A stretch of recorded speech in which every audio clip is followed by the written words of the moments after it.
Anyways, final thing. We might have done 3 hours. I'm not sure. I checked the YouTube analytics. I know nobody has made it to this point. So at this one, I could just say whatever. That's why I throw this stuff in here, because I know nobody's gonna watch this. Nobody's watching this far unless it's way off in the future. However, last thing I want to say is I have been using the jet puffed loaded protein marshmallow flavor from Rise to make the best dessert and breakfast imaginable as a result of ChatGPT. So, first off, with the breakfast, pancakes. Using this stuff. Here's the recipe: 0.25 cups of water or milk. I've tried it with milk. It makes it a little bit fluffier, but it's a little harder to mix the protein powder. Okay. First thing, boom, throw the milk in there. Then 1 scoop, or I'll do 35, 30, 35, or 45 grams of protein powder. Plop it in there. Mix that up. Then take an egg, boom, crack it, pop it in there. Mix it up. It'll start to turn a little bit yellow, but you keep mixing it, keep mixing it, keep mixing it. Then it'll turn to more of a whitish color. Then add a teaspoon. I think it's a teaspoon of baking powder. And that is it. That is it. And I asked ChatGPT to create a recipe.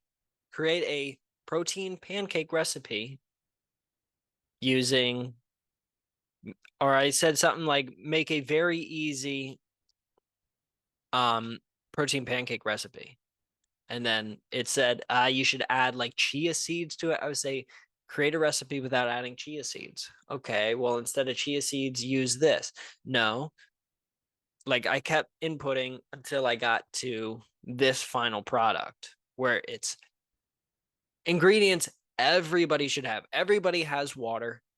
Everybody should have baking powder. Everybody should have eggs. It's 4 ingredients. It's really simple. The measurements aren't crazy. You don't have to weigh out your protein powder. You can just take what you think is a scoop, throw it in there. And make sure you add the milk first. The first thing I always add is the milk because I do not want anything to get in there. And as soon as you put the powder in, it'll splash up on the sides, right? And then you'll lose some of that protein powder in the mixing. And then when you try and pour it out, the liquid's going to go right over that section of where it splashed up against the side. That'll go into your mixture. And then when you eat it, you'll be like, what am I getting all these chunks of whatever this stuff is? So make sure the first thing you do is the liquid, whether that be water or milk. Anyways, folks, who knows how long I've been doing this? Oh, wait. Dessert. Dessert, I forgot.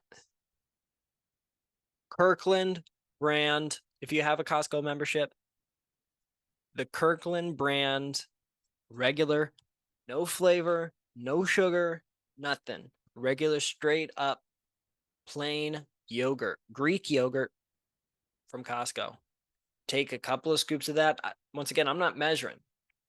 Boom. Throw that in a thing. Boom. Right on top of it, throw the Rise marshmallow. Mix it up. Bing, bing, bing, bing, bing, bing, bing, bing, bing, bing, bing, bing, bing. Get it from all off the sides of the bowl. Get all of it in there. And then what you'll do is you'll get all of that, put it in the freezer. Trust me, in the freezer for, I've done up to like 20 minutes. It's probably the longest, but if you leave it in there for 10 minutes, 10 minutes, it'll soften up a little, or it'll harden up a little bit. And it basically turns into kind of like pudding consistency almost. It's very thick because of the yogurt. But with this particular protein, It has a little bit of that vanilla flavor, but it also tastes like marshmallows. So it's very good, especially for cooking. I highly recommend that you use it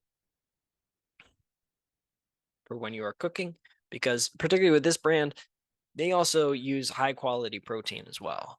It's not crazy amount of sugars or anything, and it's not crazy amount of fat or anything like that. So it's not very calorie dense, which can help, especially if you're like me. Before going to Portugal, I'm trying to cut down.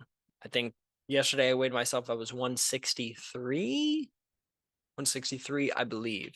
But anyways, who knows how long this podcast has come. You're going to be listening to this once again. If you made it to this far, thank you so much for listening. It means a lot that you'd even spend 10 seconds of watching a video. And if you're watching now, whether that's in 2023 or 3023, I really do appreciate it. And I know we started off the podcast on a somber note, but there's just some things in life where you have it on your mind all day, and I don't have the ability to sit down and express my thoughts. And there's so many things that soon as I turn off the camera and I shut this off, I'm going to be like, dang, I wish I said that about Stan. Dang, I should have mentioned this story. I'll never be able to give him enough praise, or I'll never be able to give him the props that he deserves, because he deserves all the props because he was an absolute professional with me. And I can only speak on my experience with him. I don't know what he was like to any of my other coworkers or to my bosses or anything like that. I'm not going to speak to that. I'm going to speak to how he was with me and what he meant to me as a coworker and as a man who I knew for a very brief period of time, but somebody who made a profound impact, not just on the Pittsburgh community, but on a kid from a small town in Connecticut, Old Lyme, Connecticut. Thank you so much for listening. I truly, truly, truly, truly appreciate you listening and tuning in. I'll see you probably after Portugal. This is the Zach Moore Podcast. Thank you.